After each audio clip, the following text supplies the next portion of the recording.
வணக்கம் நண்பர்களே. இன்று நாம் முக்கியமான ஒரு விடயம் தொடர்பாக பேச இருக்கின்றோம். இலங்கையிலே தற்பொழுது ஜனாதிபதி தேர்தல் தொடர்பான அறிவிப்பு வெளியாகிவிட்டது. ஜனாதிபதி தேர்தல் நடைபெற இருக்கிறது. அதற்கிடையில் ஒவ்வொரு கட்சிகளும் ஒவ்வொரு நிலைப்பாட்டை எடுத்திருக்கின்றன. இனித்தான் பொதுஜன பெரமுன என்ன நிலைப்பாட்டை எடுக்கப் போகிறது என்கின்ற விடயங்கள் தெரிய வரும்.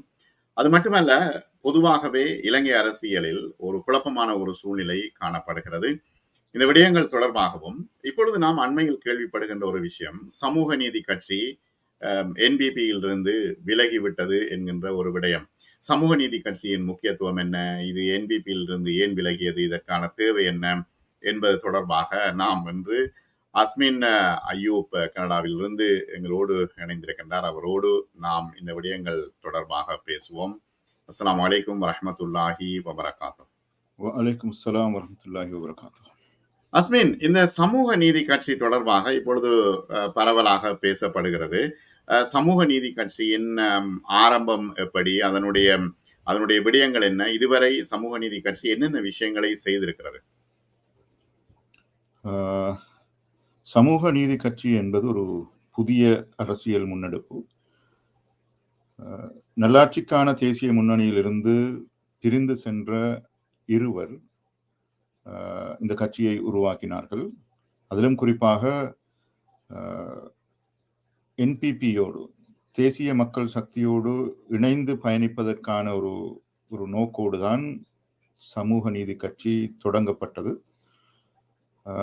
ஆனால் அவர்கள் அரசியலில் பெரிதாக எதனையும் சாதித்து விடவில்லை என்பதை மக்கள் அறிவார்கள். அவர்கள் அரசியலிலே ஒரு என்ன சொல்வது, ஒரு குழந்தை பருவத்தில் இருக்கின்ற ஒரு கட்சி, ஒரு ஆரம்ப நிலையில் இருக்கின்ற ஒரு அமைப்பு கட்சி என்று கூற முடியும். ஆனால் என்பிபியோடு அவர்கள் பயணித்த பொழுது அவர்களுக்கென்று ஒரு வரவேற்பு மக்கள் மத்தியிலே இருந்தது. ஆனாலும் துரதிர்ஷ்டவசமாக அந்த வரவேற்புக்கு முடிவு கட்டும் விதமாக என்பிபியிலிருந்து தங்களுடைய விலகலை அவர்கள் அறிவித்திருக்கின்றார்கள்.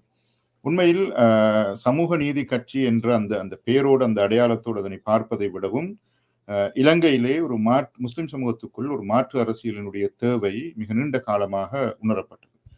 எப்போதும் போல் முஸ்லிம் காங்கிரஸ், அகில இலங்கை மக்கள் காங்கிரஸ், தேசிய காங்கிரஸ் என்கின்ற முஸ்லிம் சமூக அடையாளத்தை சுமந்த கட்சிகளுக்கு வெளியில் சென்று அவர்கள் ஒரு விதமான வியாபார அரசியலை மேற்கொள்கின்ற கட்சிகள், முஸ்லிம் சமூகத்தினுடைய அரசியல் உரிமைகளை அல்லது இலங்கையிலே ஒரு தேசிய அரசியலை முன்னெடுப்பதற்கான முஸ்லிம் சமூகத்தினுடைய வகிவாகம் என்ன என்பது தொடர்பாகவெல்லாம் சிந்தித்து அவர்கள் செயல்படுவது கிடையாது. எனவே அந்த என்ன சொல்வது, என்னுடைய பரிபாஷையிலே சொல்வதாக இருந்தால், ஒரு ஃபார்மல் பொலிட்டிக்கல் ட்ரெண்டில் இருந்து வெளியே வந்து ஒரு ரெவல்யூஷனரி, ஒரு புரட்சிகரமான ஒரு மாற்று அரசியல் கருத்தை பேச வேண்டிய தேவை 2010 ஆண்டுக்கு பின்னர் பொதுவாக நிலவியது.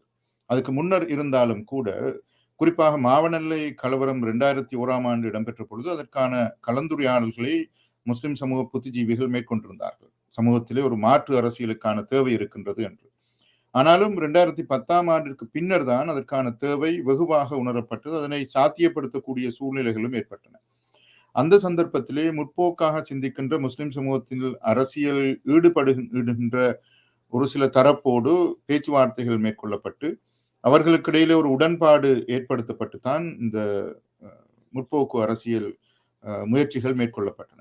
அதிலே ஆரம்பத்திலே 2012 ஆண்டு ஜூன் மாதம் இலங்கை ஜமாத் இஸ்லாமியினுடைய தலைமை காரியாலயத்தில் இடம்பெற்ற முத்தரப்பு அரசியல் சந்திப்புகள், ஷேக் இனாமுல்லா தலைமையிலே அப்படியான ஒரு சந்திப்பு இடம்பெற்றது. நான் அந்த சந்திப்பிலே கலந்து கொண்டிருக்கவில்லை. அந்த சந்திப்பின் பொழுது நல்லாட்சிக்கான மக்கள் இயக்கம் காத்தாங்குடியை மையப்படுத்தியது. அதே போன்று FJP, front for justice and peace, அதே போன்று ஜமாத்து சலாமாவினுடைய ஒரு அமைப்பாக இருக்கின்ற CDR, centre for development and reconciliation research என்று சொல்கின்ற சிடிஆர், எஃப்ஜேபி, பிஎம்ஜிஜி ஆகிய 3 அமைப்புகளும் இணைந்து ஒரு முத்தரப்பு அரசியலை முன்னெடுக்க வேண்டும் என்ற ஒரு சூழ்நிலை இருந்தது. அதே சந்தர்ப்பத்திலே வடக்கு மாகாணத்தை பொறுத்தவரையிலே நாங்கள் தமிழ் தேசிய கூட்டமைப்போடு எவ்வாறான ஒரு அரசியல் முன்னெடுப்பை நகர்த்த முடியும் என்று வடக்கு மாகாண முஸ்லிம் சமூக புத்திஜீவிகளுக்கு மத்தியிலே ஒரு கலந்துரையாடல் இடம்பெற்றுக் கொண்டிருந்தது. எனவே இந்த 3 அணிகளும் ஒன்று சேர்ந்து ஒரு அரசியல் அமைப்பை எதிர்பார்த்திருக்கின்ற அந்த சந்தர்ப்பத்திலே வடக்கு மாகாண சபை தேர்தல் வருகின்ற பொழுது அவர்கள் நேரடியாக எங்களை தொடர்பு கொண்டு இப்படியாக நாங்கள் ஒரு முற்போக்கான ஒரு அரசியல் செயல்பாட்டை முன்னெடுக்கின்றோம். எனவே வடக்கு மாகாண சபை தேர்தலிலே நாங்கள் களமிறங்குவதற்கு யோசிக்கின்றோம். எனவே தமிழ் தேசிய கூட்டமைப்போடு எங்களுக்கு ஒரு தொடர்பை ஏற்படுத்தி ஒரு பேச்சுவார்த்தை ஏற்படுத்தி அதனை முன்னகர்த்துவதற்கு யோசிக்கின்றோம். எனவே வடக்கு மாகாணத்திலிருந்து புதுஜீவிகளை சமூக செயல்பாட்டாளர்களை நாங்கள் எதிர்பார்க்கின்றோம் என்ற அழைப்பின் பின்னர் தான் நான் இவர்களோடு இணைந்து கொண்டது. ஏற்கனவே எனக்கும் எஃப்ஜேபிக்கும் இடையிலே தொடர்புகள் இருந்தாலும் நான் ஒரு உத்தியோகபூர்வமான உறுப்பினராக எஃப்ஜேபியிலே அங்கம் வகிக்கவில்லை. எனவே வடக்கு மாகாண சபை தேர்தலோடு தான் இந்த நல்லாட்சிக்கான தேசிய முன்னணி என்கின்ற ஒரு எண்ணக்கரு உருவாகின்றது. இந்த ட்ரை பார்ட்டி இனிஷியேட்டிவ்ஸுக்கு பிறகு வருகின்ற ஒரு சூழல். எனவே நாங்கள் ஒரு முற்போக்கான அரசியலை, விழுமிய அரசியலை இலங்கையிலே மேற்கொள்ள வேண்டும், குறிப்பாக முஸ்லிம் சமூகத்தை மையப்படுத்திய ஒரு அரசியலை மேற்கொள்ள வேண்டும் என்ற ஒரு போக்கு இருந்தாலும் அது தேசிய அரசியலாக இருக்க வேண்டும். ஒரு சமூகத்துக்குரிய ஒரு அரசியலாக இல்லாமல் ஒரு தேசிய அரசியலாக இருக்க வேண்டும் என்ற கருத்து ஆரம்ப காலத்திலிருந்து தொடராக பேசப்பட்டு கொண்டு வந்த விடயம். ஆனால் காலப்போக்கிலே அந்த அரசியலில் ஈடுபட்ட குறிப்பாக 3 சகோதரர்கள், அவர்கள் நல்ல மனிதர்கள், சகோதரர் நஜா முகமது, சகோதரர் ஷிராஜ் மஷூர், சகோதரர் இன்ஜினியர் அப்துல் ரஹ்மான் ஆகிய மூவரும் அரசியலிலே இலங்கை போன்ற ஒரு நாட்டினுடைய அரசியலில் அல்லது ஒரு சிறுபான்மை சமூக அரசியலிலே ஈடுபடக்கூடாத நல்ல மனிதர்கள் என்பதுதான் என்னுடைய அவதானம். ஏனென்றால் அவர்களால் அந்த அரசியலை புரிந்து கொள்ளவும் முடியவில்லை. அந்த அரசியலுக்கு பங்களிப்பு செய்வதற்குரிய சந்தர்ப்பங்களை அவர்கள் பல்வேறு இடங்களிலே நழுவ விட்டிருக்கின்றார்கள். எனவே அது அவர்களுடைய ஒரு போக்காக இருக்கின்றது, அவர்களுடைய ஒரு பலவீனமாக இருக்கின்றது. இப்பொழுது கூட நஜா முகமது அவர்கள் தேசிய மக்கள் சக்தியிலிருந்து வெளியேறுகின்றேன் என்ற ஒரு அறிவிப்பை வெளியிட்டிருப்பது என்பது முஸ்லிம் சமூகத்தை பிரதிநிதித்துவப்படுத்துகின்ற ஒரு மிகப்பெரிய அவமானமாக, குறிப்பாக இப்படியாக ஒரு நாடு ஒரு பிற்போக்கான நிலையில இருக்கின்ற ஒரு சந்தர்ப்பத்திலே, ஒரு தேசிய ரீதியாக ஒரு மாற்றத்தை மக்கள் எதிர்பார்த்திருக்கின்ற ஒரு சந்தர்ப்பத்திலே நஜா முகமது அவர்களுடைய இந்த அறிவிப்பானது மிகவும் பிற்போக்குத்தனமானது. அது ஒரு தாழ்வு மனப்பான்மையின் அடிப்படையில் வெளிப்பட்ட ஒன்று என்றுதான் நான் பார்க்கின்றேன். அது மாத்திரமல்ல, இன்னொரு விஷயம் என்னன்னா, ஐயூப், நீங்களும் சமூக நீதி கட்சியோட இணைந்து வேலை செய்றீங்களா?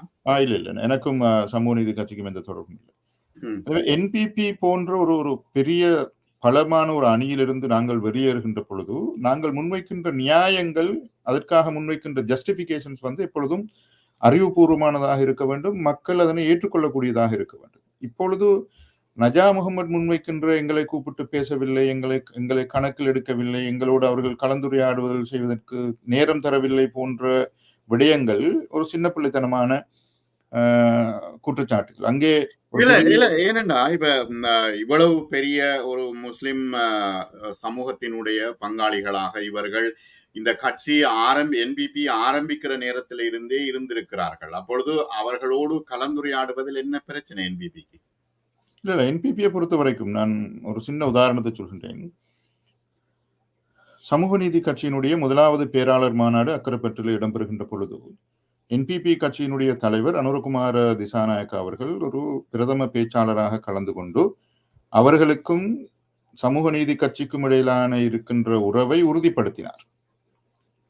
அதற்கு பிற்பாடு சமூக நீதி கட்சி இந்த என்பிபியினுடைய செய்தியை இலங்கை முஸ்லிம் சமூகத்தை நோக்கி நகர்த்தி செல்வதிலே அல்லது இலங்கையை விட்டுவிட்டு கிழக்கு மாகாணத்தில் முஸ்லிம் சமூகத்திற்குள் என்பிபியினுடைய செய்தியை அல்லது என்பிபியினுடைய பிரதிநிதியாக நடந்து கொள்வது அல்லது ஆக குறைந்தது அம்பாறை மாவட்டத்திலாவது என்பிபியினுடைய பிரதிநிதிகளாக இருந்து சமூக நீதி கட்சி என்பிபியினுடைய செய்தியை நகர்த்தி சென்றிருக்கின்றதா, அதையும் விட்டுவிட்டு அக்கரைப்பற்றிலாவது நீங்கள் அதனை சாதித்து முடித்திருக்கின்றீர்களா என்று சிந்தித்து பார்த்தால் அப்படியாக அவர்களுடைய பங்களிப்புகள் எதுவும் கிடையாது.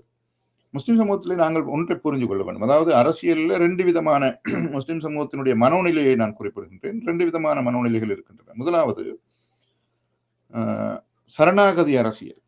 நீங்கள் தான் எல்லாம் என்று கூறிவிட்டு பெரும்பான்மை அரசியல் கட்சிகளுக்கு பின்னால் அணிதிரள்கின்ற சரணாகதி அரசியல். இரண்டாவது ஒரு அரசியல் இருக்கின்றது, சர்வமும் நாமே என்று சொல்கின்ற அரசியல். அதாவது நாங்க தான் கிங் மேக்கர்ஸ், எனவே எங்கள்கிட்ட கேட்டுதான் நீங்க செய்யணும் என்று சொல்கின்ற இந்த இரண்டு நிலைகளுக்கு இடையில் தான் முஸ்லிம் சமூகத்தினுடைய அரசியல் இருந்து ஆனா வந்தது. ஐயோ, எனக்கு இப்போ ஒரு கேள்வி எழுது. அந்த 2 நிலைமையும் இப்பொழுது பலவீனமாகிவிட்டதா? நிச்சயமாக. அதாவது என்பிபியினுடைய என்னோட மிக முக்கியமான கருத்து என்னென்றால் இந்த இடத்துல சமூக நீதி கட்சி என்பிபியினுடைய அரசியலை புரிந்து கொள்ளவே இல்லை. என்பிபியினுடைய அரசியல் என்ன என்பதை அவர்கள் சமூக நீதி கட்சிக்கு தெரியாது. என்பிபியினுடைய அரசியல் சமூக நீதி கட்சியை பொறுத்தவரையில் ஒரு சுத்த சூன்யமான ஒரு அரசியலாகத்தான் இருந்திருக்கின்றது. அதைத்தான் நஜா முகமது அவர்களுடைய அந்த ஒரு நீண்ட நேர்காணலில் என்னால் அவதானிக்க முடியுமா இருந்தது. இப்ப என்பிபி சொல்லிக் கொண்டிருக்குது, நாங்கள் ஒரு தேசிய கட்சியாக ஒரு தேசிய அரசியல் மாற்றத்தை நோக்கி நகர்கின்றோம். இங்கு பெரும்பான்மை சமூகம் என்று ஒன்று கிடையாது. பெரும்பான்மை சமூகம் என்று ஒன்று கிடையாது என்கின்ற பொழுது சிறுபான்மை சமூகமும் கிடையாது. பெரும்பான்மை இருந்தால் தானே சிறுபான்மை இருக்கும். அவர்கள் சொல்கின்றார்கள், நாங்கள் இலங்கையர்களாக வேலை செய்வோம். தமிழ், சிங்களம், முஸ்லிம், தமிழர், சிங்களவர் போன்ற இன ரீதியான பாகுபாடுகளுக்கு முன்னுரிமை கொடுத்து மேற்கொள்ளப்படுகின்ற அரசியல் எங்களுடைய அரசியல் அல்ல. நாங்கள் இலங்கையர்கள் என்ற பொது அடையாளத்தின் கீழ் ஒரு அரசியலை மேற்கொள்ள முனைகின்றோம். எனவே இது ஒரு அடிப்படையான கொள்கை. இந்த கொள்கையை தன்னும் புரிந்து கொள்ள முடியாத அரசியலாகத்தான் நஜா முகமதுடைய அரசியலை நான் பார்க்கின்றேன். என்றால் ஒரு தேசிய அரசியலை புரிந்து கொள்வதில் எங்களுக்கு நிறைய சங்கடங்கள் இருக்கின்றன. நாங்கள் எதிர்பார்க்கின்றோம் அவர்கள் எங்களை வரவேற்க வேண்டும், மேசையிலே சமமாக அமர வச்சு பேச்சுவார்த்தை நடத்த வேண்டும், இலங்கையில உங்களுக்கு என்ன பிரச்சனை இருக்கிறது என்று கேட்டு உங்களுக்குரிய பிரச்சனைகளுக்கு எல்லாம் தீர்வுகளை தர வேண்டும் என்கின்ற அரசியல் அப்படித்தானே பழகி இருக்கிறோம். அதான் இப்ப வந்த பிரச்சனை. இப்ப தமிழ் தரப்பை பொறுத்தவரையில இங்கு நடக்கின்ற ஒரு பெரிய கலந்துரையாடல் என்னவென்றால், நாங்கள் எப்படி என்பிபிக்கு ஆதரவு தெரிவிப்பது என்கின்ற ஒரு கேள்வி தமிழ் மக்கள் மத்தியில் இருக்கின்றது. ஏனென்றால் இதுவரை காலவுமான பந்த அரசியல் எப்படி இருந்திருக்கிறது என்றால், பெரும்பான்மை கட்சிகள் தமிழ் தரப்போடு பேச்சுவார்த்தை நடத்தும், பெரும்பான்மை கட்சிகள் தமிழ் தரப்போடு உடன்படிக்கைகள் மேற்கொள்ளும், பெரும்பான்மை கட்சிகள் தமிழ் மக்களுக்கு வாக்குறுதிகளை வழங்கும். அதை நிறைவேற்றுவார்களா இல்லையா என்பது ஒரு வித்தியாசமான விடயம், அது கேள்விக்குட்படுத்தப்பட வேண்டிய விடயம். ஆனால் என்பிபியை பொறுத்தவரையிலே இன்று வரை அவர்கள் மிக தெளிவாக இருக்கின்றார்கள், நாங்கள் எந்த சமூகத்தோடும் கொந்தேசிய அரசியல், உடன்படிக்கை அரசியல் அல்லது ஒரு கண்ட்ராக்ட் அரசியலை நாங்கள் செய்ய போவதில்லை. அனுர்குமார் திசாநாயக்க கனடா வந்த நேரம் நாங்கள் அவரோடு பேச்சுவார்த்தை நடத்துகின்ற பொழுது நாங்கள் இந்த விடயங்களை எல்லாம் மிக தெளிவாக அவரிடத்திலே கேட்டோம். அப்ப அவர் சொன்ன பதில் இங்கு நாங்கள் எல்லோரும் சேர்ந்து இலங்கையை கட்டியெழுப்ப வேண்டுமே தவிர, நாங்கள் எல்லோரும் சேர்ந்து முஸ்லிம் சமூகத்துக்கு என்ன செய்ய வேண்டும், நாங்கள் எல்லோரும் சேர்ந்து தமிழ் சமூகத்துக்கு என்ன செய்ய வேண்டும், நாங்கள் எல்லோரும் சேர்ந்து பெரும்பான்மை சமூகத்துக்கு என்ன செய்ய வேண்டும் என்கின்ற பேச்சுக்கு இங்கு இடமில்லை. இங்கு பொதுவாக ஒரு நிகழ்ச்சி திட்டம் இருக்கிறது, அது இலங்கை மக்களுக்கான நிகழ்ச்சி திட்டம். அதிலே உங்களுடைய பங்களிப்பு என்ன என்பதை நீங்கள் தெளிவுபடுத்துங்கள். அதுதான் அவர்கள் எதிர்பார்க்கின்றார்கள். எனவேதான் இன்று வரை என்பிபி தமிழ் தரப்போடு அல்லது தமிழ் தேசிய கூட்டமைப்பு என்று சொல்கின்ற அரசியல் கட்சியோடு அல்லது மலையக மக்களை பிரதிநிதித்துவப்படுத்துகின்ற கட்சிகளோடு நேரடியாக எந்த ஒரு பேச்சுவார்த்தைக்கும் போகவில்லை. ஏனென்றால் ஒரு கண்ட்ராக்ட் அரசியல் அங்கு அறிமுகம் செய்யப்பட்டால் அவர்களுக்கும் இதுவரை காலமும் நடந்து வருகின்ற இந்த பெரும்பான்மை கட்சிகளினுடைய அரசியலுக்கும் இடையில வித்தியாசம் இருக்க போவதில்லை. நாங்க பேசின என்னத்தை பேசுவோம்? நாங்க சிறுபான்மை சமூகத்தினுடைய பிரதிநிதிகள் என்று போய் அமர்ந்து ஒரு பேச்சுவார்த்தை பேசினால் என்னத்தை பேச போறோம்? முஸ்லிம் சமூகத்தினுடைய நலன்கள் என்ற ஒரு பட்டியல் எங்களிடத்தில் இருக்கும். அந்த நலன்களுக்கு பின்னால் நாங்கள் ஒரு 4-5 விடயம் போட்டிருப்போம். எங்களுக்கு ஒரு அமைப்பாளர் வேண்டும், எங்களுக்கு ஒரு பாராளுமன்ற உறுப்பினர் வழங்கப்பட வேண்டும், எங்களுடைய இத்தனை தேர்தல்களில் அமைச்சு வேண்டும், எங்களுடைய பிரதிநிதிகள் தேர்தலில் இத்தனை இலக்கத்தில் போட்டியிட வேண்டும். இவற்றைத்தானே நாங்கள் இதுவரை எங்களுடைய கண்ட்ராக்ட் அரசியலிலே பேசி வந்திருக்கின்றோம். ஆனால் இப்பொழுது அந்த கண்ட்ராக்ட் அரசியல் அங்கே கிடையாது. எனவே என்னுடைய மிக பிரதானமான கருத்து, நஜா முகமதுடைய இன்டர்வியூ பார்த்ததுக்கு பிறகு வந்த மிக பிரதானமான கருத்து, நஜா முகமது அவர்கள் என்பிபியினுடைய அரசியலை புரிந்து கொள்ளவில்லை. எனவே இப்ப வெளியில சிறுபான்மை சமூகத்துக்கு இடமில்லை என்று சொல்கின்ற ஒரு போலியான பிரச்சாரத்தை மேற்கொள்வது என்னை பொறுத்தவரையிலே போக்கிரித்தனமானது. இது இப்ப முஸ்லிம் இலங்கை அரசியலில் முஸ்லிம்கள் தொடர்பாக என்ன எதிர்வினையை தோற்றுவிக்கும்? இது ஏதாவது சலசலப்பை ஏற்படுத்தக்கூடியதாக? நிச்சயமாக எந்த விதமான சலசலப்பையும் ஏற்படுத்தாது. ஆனால் ஒரு விடயத்தை புரிந்து கொள்ள வேண்டும்.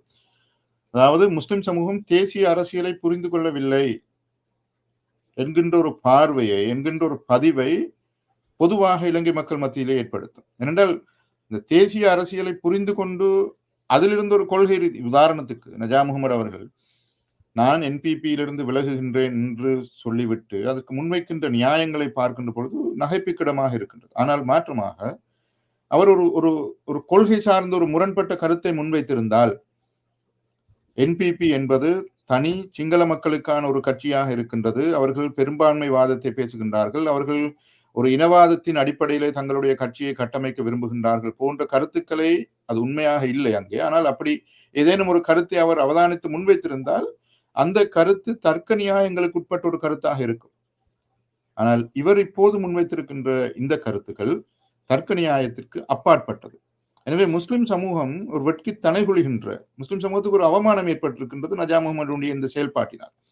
நீங்கள் என்பிபியோடு இருந்துதான் முஸ்லிம் சமூகம் என்பிபியோடு இருக்க வேண்டும் என்ற அவசியம் கிடையாது. ஏனென்றால் இலங்கையினுடைய அரசியலிலே மைத்ரிபால 2015 ஆண்டுக்கு பிறகு முஸ்லிம் சமூகம் சுயாதீனமாக முடிவெடுக்க தொடங்கிவிட்டது. இந்த அரசியல்வாதிகளுக்கு பின்னால் முஸ்லிம் சமூகம் கிடையாது. ஆனால் வியாபார நோக்கத்திற்காக முஸ்லிம் சமூகத்தினுடைய தலைவர்கள் தங்களிடத்தில் இவ்வளவு வாக்குகள் இருக்கின்றன என்ற ஒரு ஒரு மாயையை எப்போதும் காட்டிக் கொண்டிருக்கின்றார்கள். தங்களிடத்தில் இருக்கின்ற வாக்குகள், ஹக்கீம் ஒரு ஒரு சபைக்கு வந்தால் அவருடைய பேச்சுவார்த்தையினுடைய முதலாவது கருத்து, என்னிடத்துல 5 லட்சம் வாக்கு இருக்குது, என்னிடத்துல 8 லட்சம் வாக்கு இருக்குது, எவ்வளவு தரப்போறீங்க, வாட் இஸ் த டீல், இதுதான் அவர் பேசுறது. ரிஷாட் பதுதீன் வந்தால் அவருடைய பேச்சுவார்த்தை என்ன, என்னுடைய உள்ளூராட்சி கட்சியிலே இத்தனை உறுப்பினர் இருக்கிறார்கள், மாகாண சபையில இத்தனை உறுப்பினர் இருக்கின்றார்கள், பாராளுமன்றத்திலே இத்தனை உறுப்பினர்கள் இருக்கின்றார்கள், என்னிடத்திலே இவ்வளவு வாக்குகள் இருக்கின்றன, இதுக்கு என்ன டீல், இதுதான் அவர்கள் பேசுற பேச்சுவார்த்தை.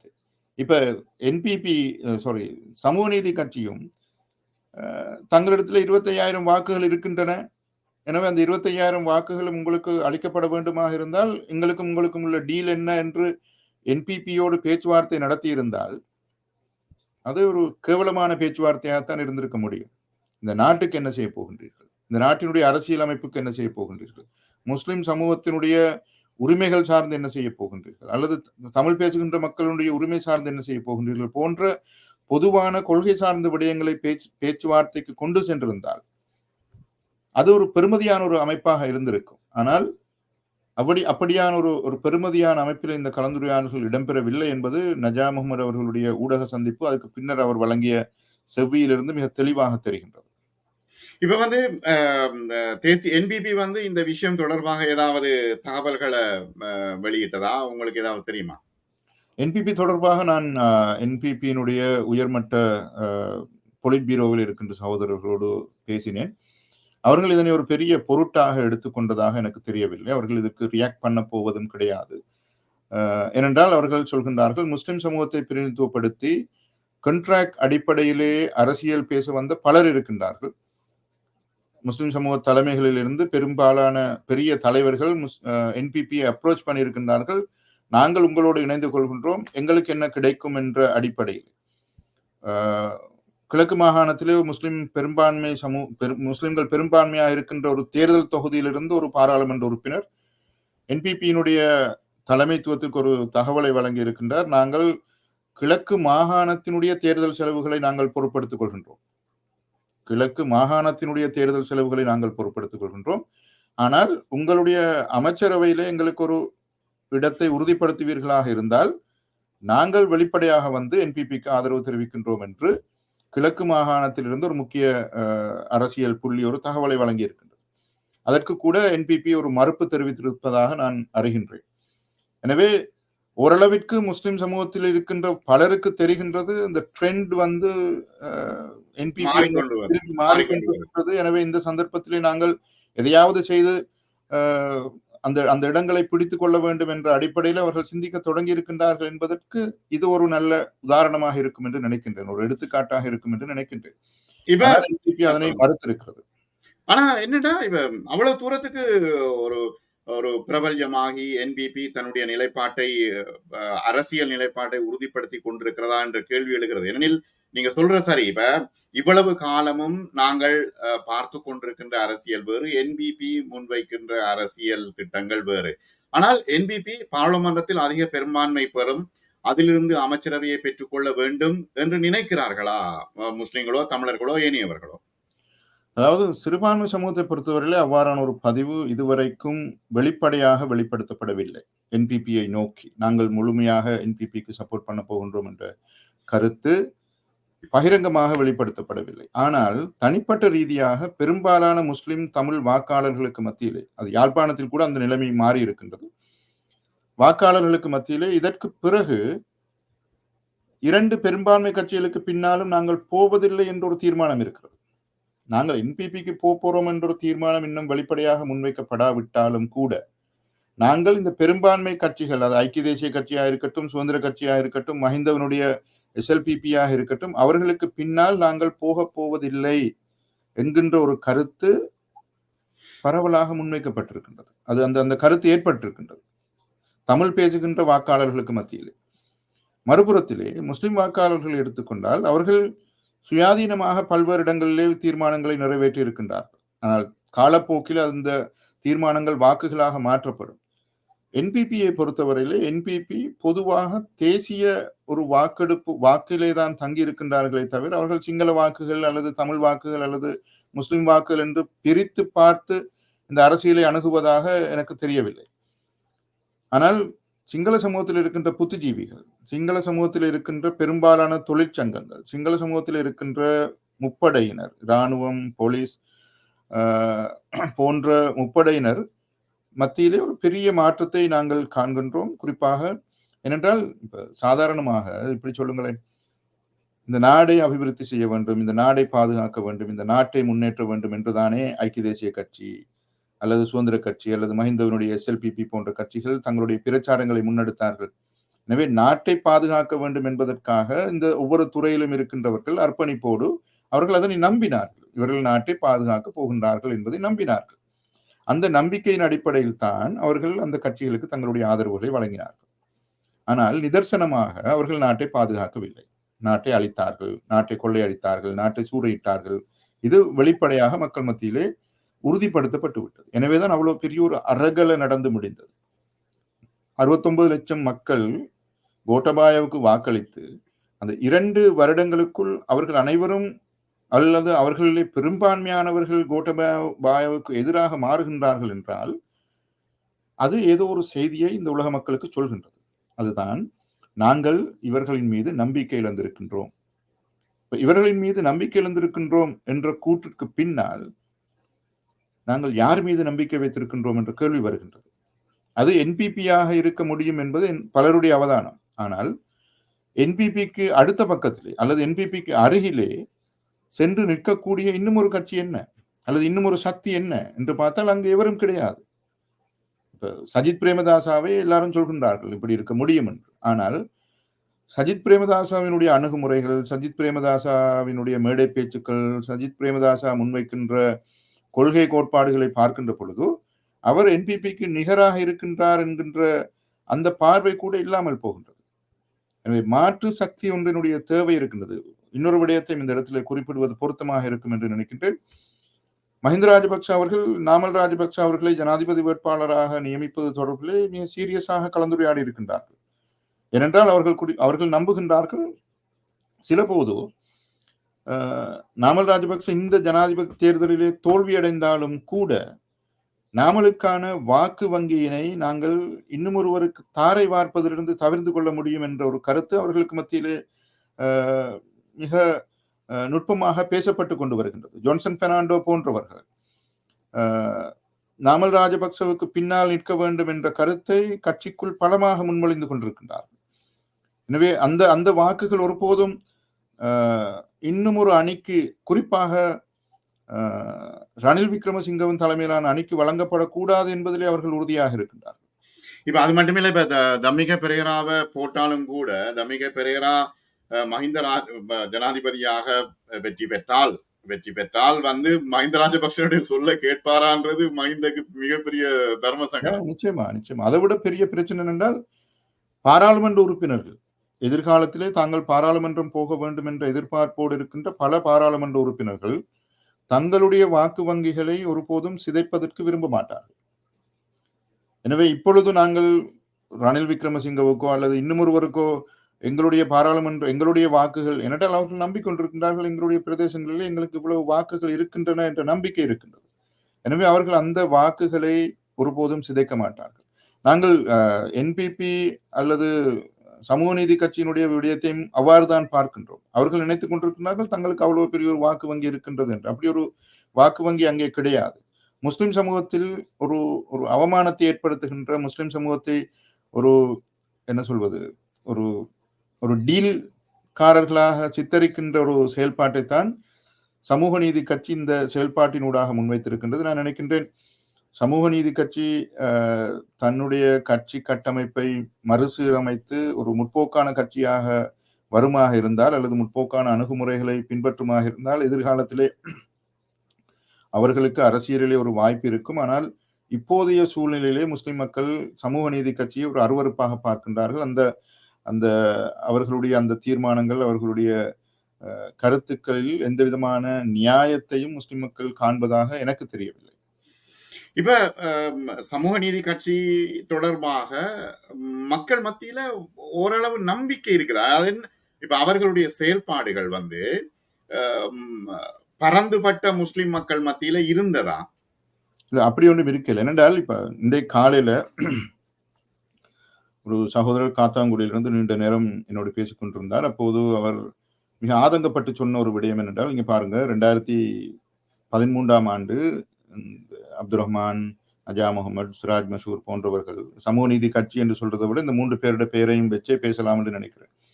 இந்த 3 பேரும் சேர்ந்து தமிழ் தேசிய கூட்டமைப்போட போய் உறவு வச்சாங்க. ஆனால் வடகிழக்கு இணைப்பு சம்பந்தமாக ஒரு கொள்கை ரீதியாக ஏற்கனவே தமிழ் தேசிய கூட்டமைப்பு ஒரு நிலைப்பாட்டில் இருக்கிறது என்றது இவங்களுக்கு தெரியும். ஆனாலும் பதறி அடிச்சு கொண்டு போய் அந்த கொள்கைகள் எல்லாத்தையும் சரி செய்யறதா இல்லையாங்கிற வாத பிரதிவாதங்கள் எதையுமே மேற்கொள்ளாமல் போய் இணைந்து கொண்டார்கள். பிறகு கிழக்கு மாகாணத்திலே தாங்கள் தேர்தல் கேட்க வேண்டும் என்கின்ற பொழுது வடகிழக்கு இணைப்பு என்பது ஒரு பிரச்சனையாக வந்து நிற்கும் என்கின்ற காரணத்திற்காக தமிழ் தேசிய கூட்டமைப்பில் இருந்து தங்களுடைய தங்களுக்கு இடையில இருந்த அந்த உடன்படிக்கையை மீறி வெளியே வந்தார்கள். இது முதலாவது விடயம். அது பிறகு தமிழ் தேசிய கூட்டமைப்பிலே அவர்கள் அங்கத்துவமாக இருக்கின்ற பொழுதே அல்லது அந்த உடன்படிக்கை இருக்கின்ற பொழுதே ஊவா மாகாணத்திலே ஐக்கிய தேசிய கட்சியோடு சேர்ந்து ஐக்கிய தேசிய கட்சிக்கு ஆதரவாக பிரச்சாரம் செய்தார்கள். ஹரின் பெர்னாண்டோவினுடைய வெற்றிக்காக பிரச்சாரம் செய்தார்கள். அதுக்கு பிறகு 2015ஆம் ஆண்டு தமிழ் தேசிய கூட்டமைப்புடனான உடன்படிக்கை இருக்கின்ற பொழுதே கிழக்கு மாகாணத்திலே ஸ்ரீலங்கா முஸ்லிம் காங்கிரஸோடு இணைந்து ஒரு தேர்தல் உடன்படிக்கையை மேற்கொண்டு தமிழ் தேசிய கூட்டமைப்பினுடைய தலைவர் இரா சம்பந்தன் போட்டியிடுகின்ற திருவோணமலை மாவட்டத்திலே ஒரு வேட்பாளரை ஐக்கிய தேசிய கட்சியிலே நிறுத்தி வடக்கு மாகாண சபையிலே தமிழ் தேசிய கூட்டமைப்பை பிரதிநிதித்துவப்படுத்தி உறுப்பினராக இருக்கின்ற என்னை கொண்டு வந்து 1 மாதம் அளவிலே திருவோணமலையிலே தமிழ் தேசிய கூட்டமைப்புக்கு எதிராக போட்டியிடுகின்ற ஒருவருக்கு பிரச்சாரம் செய்ய வைக்கின்ற அளவிற்கு அவர்களுடைய அரசியல் முதிர்ச்சியின்மை இருந்தது. அதுக்கு பிறகு 2018ஆம் ஆண்டு என்எஃப்ஜிஜி தனித்து உள்ளூராட்சி சபைகளிலே போட்டியிடுகின்றது. அந்த சந்தர்ப்பத்திலும் கூட அவர்கள் தேசிய மக்கள் சக்தியோடு ஒரு வலது கையை கொடுத்து கொண்டுதான் இருந்தார்கள். எங்களுக்குள்ளே ஒரு உடன்பாடு வேண்டும் என்று. 2020ஆம் ஆண்டு தேர்தலின் பொழுது மட்டக்களப்பு மாவட்டத்திலே அகில இலங்கை மக்கள் காங்கிரஸோடு ஒரு உடன்படிக்கையை மேற்கொண்டு அகில இலங்கை மக்கள் காங்கிரஸோடு ஒரு போட்டியை மேற்கொண்டார்கள். அதுக்கு பிறகு 2020க்கு பிறகு 2022 என்எஃப்ஜிஜி திரும்பவும் போய் என்பிபியோடு இணைகின்ற ஒரு சூழ்நிலை ஏற்படுகின்றது. அங்கே ஒரு அரசியல் முரண்பாடுகள் ஏற்படுகின்றது. பிறகு சமூக நீதி கட்சி என்ற ஒரு அமைப்பு ஏற்படுகின்றது. சமூக நீதி கட்சி என்பிபியோடு தங்கியிருக்க என்எஃப்ஜிஜி அரசியலில் இருந்து வெளியே வருகின்றது. இப்பொழுது என்பிபியிலிருந்து சமூக நீதி கட்சி வெளியேறி இருக்கின்றது. இந்த ஒரு மிக்ஸ்ட் எல்லாரோடையும் போய் அதுக்கு வேற பேர் சொல்லுவோம். நான் அந்த பொது வழியில் அதை சொல்ல விரும்பல. எல்லாரோடையும் போய் இணைஞ்சு பார்க்கிற, எல்லாரோடையும் போய் ஒரு ஒரு கூட்டணி ஏற்படுத்தி பார்க்கறதும், அதுக்கு பிறகு வந்து அரசியல் இதெல்லாம் சகஜமப்பான்னு சொல்லிட்டு போறதும், இதுதான் விழுமிய அரசியல் என்ற ஒரு பிம்பத்தை ஏற்படுத்த முனைவதும் அருவருப்பாக இருக்கிறது. எனவே அந்த என்னோடு பேசிக்கொண்டிருந்த காத்தாங்குடியிலிருந்து பேசிக்கொண்டிருந்த சகோதரனுடைய கருத்து என்னவென்றால், முஸ்லிம் சமூகம் அரசியலில் இவர்களை ஒட்டுமொத்தமாக பரிஷ்கரிக்க வேண்டும் என்று நாங்கள் ஒரு கோரிக்கை முன்வைக்க வேண்டும் என்ற ஒரு கருத்தை அவர் என்னோடு பகிர்ந்து கொண்டார். ஏனென்றால் இது அவ்வளவு தூரம் ஒரு சின்ன பிள்ளைத்தனமாக இருக்குது என்பதுதான் அவருடைய நிலைப்பாடு. எது எவ்வாறாக இருந்தாலும் என்பிபியினுடைய அரசியல் செல்வாக்கு என்பது முஸ்லிம் சமூகத்துக்கு மத்தியிலே தீர்மானிக்கப்பட்ட ஒன்றாக மாறிக்கொண்டு வருகின்றது. முஸ்லிம் மக்கள் 2015 ஆண்டுக்கு பிறகு, ஏனென்றால் மைத்திரியுடைய எலெக்ஷன் டைம்ல முஸ்லிம் தலைவர்கள் நடந்து கொண்ட அந்த விதம் இருக்கிறது. இன்றைக்கு வரப்போறோம், நாளைக்கு வரப்போறோம், இன்றைக்கு போறோம், நாளைக்கு போறோம் என்று அந்த டீல பேசுறதுக்காக அவர்கள் எடுத்துக்கொண்ட நேரம் முஸ்லிம் சமூகத்துக்கு ஒரு அதிருப்தியை கொடுத்து விட்டது. எனவே அவர்கள் இதற்கு பிறகு நாங்கள் முஸ்லிம் அரசியல் தலைவர்களுக்கு பின்னால் போக மாட்டோம், நாங்கள் சுயாதீனமாக எங்களுடைய வாக்களிப்புகளை தீர்மானிப்போம் என்ற அந்த கருத்துக்கு வந்து சேர்ந்திருக்கின்றார்கள். இது தொடரும் என்பதுதான் என்னுடைய அவதானமாகவும் இருக்கின்றது. மிக நன்றி அய்யூப். சமூக நீதி கட்சி தொடர்பாகவும் அவர்களுடைய அரசியல் நிலைப்பாடுகள் தொடர்பாகவும் உங்களுடைய அனுபவத்தையும் பகிர்ந்து கொண்டீர்கள். மிக நன்றி உங்களுக்கு. அஸ்ஸலாமு அலைக்கும் வரஹ்மத்துல்லாஹி வபரகாத்துஹு. ஜஸாக்குமுல்லாஹ் ஹைர். வலைக்கும் அஸ்ஸலாம் வரஹ்மத்துல்லாஹி வபரகாத்துஹு.